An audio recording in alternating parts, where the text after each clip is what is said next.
La Fondation Auguste Escoffier, créée il y a bientôt 53 ans, a en effet organisé cette manifestation qui fera date dans son histoire. Après les interventions de Thérèse Dartois et de Marie Benassayag, représentant M. Charles Anginesi, président du département des Alpes-Maritimes, Michel Escoffier nous parlera de son arrière-grand-père, puis Élodie Polo-Ackermann, productrice, nous parlera du livre Auguste Escoffier, la vie savoureuse d'un roi des cuisiniers, préfacé par Thierry Marx.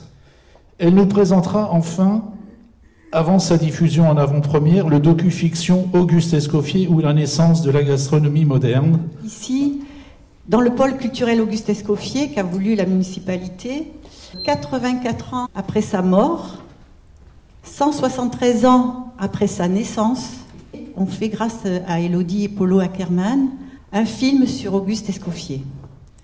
Je remercie vraiment Charles Anginesi de m'avoir demandé de le représenter à cette occasion. Nous sommes arrivés à boucler une petite partie du budget avec le conseil départemental, ce qui permet quand même aujourd'hui cet avènement à l'approche des fêtes de Noël et cet événement extraordinaire. Tout le monde dit qu'il était effectivement un sacré visionnaire, puisqu'il écrit que la cuisine, comme la mode, doit évoluer avec son temps. Et dans le livre des menus, il écrit que la cuisine, tout en restant un art, deviendra plus scientifique. Mais je dis toujours aux élèves à qui je parle souvent, n'oubliez pas que ce qui ne changera pas, ce sont les bases fondamentales de la cuisine. Merci pour cet accueil absolument formidable et chaleureux. Je suis très émue d'être ici avec vous, avec Clément, qui incarne donc le jeune Auguste. La façon dont j'ai fait la connaissance d'Auguste Escoffier, il y a quelques années, en fait, c'est quelqu'un que vous connaissez peut-être, sans doute, et que j'admire beaucoup. C'est le chef et disciple d'Escoffier, Michel Roth.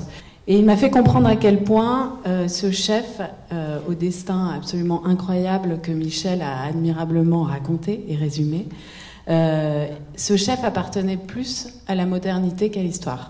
Je me souviens, moi j'ai découvert Auguste Escoffier au début du travail, avant le tournage, avant de passer le casting. Je connaissais pas très bien, puis on a parlé avec Olivier, j'ai lu un livre, j'ai un peu Olivier le réalisateur.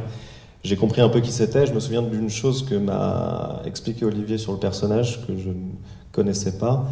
C'est le côté poète du personnage qui en fait à la base doit être un sculpteur. Il a sculpté de la cire, vous le verrez dans le film. Et je crois que c'est ce que j'ai retrouvé dans le scénario, et ce que j'ai surtout compris, c'est qu'à partir de petites choses, qui sont les aliments, finalement, il est à l'origine d'une magnifique œuvre d'art. Et j'espère qu'ils ont réussi qu'on a tous réussi à rendre ça.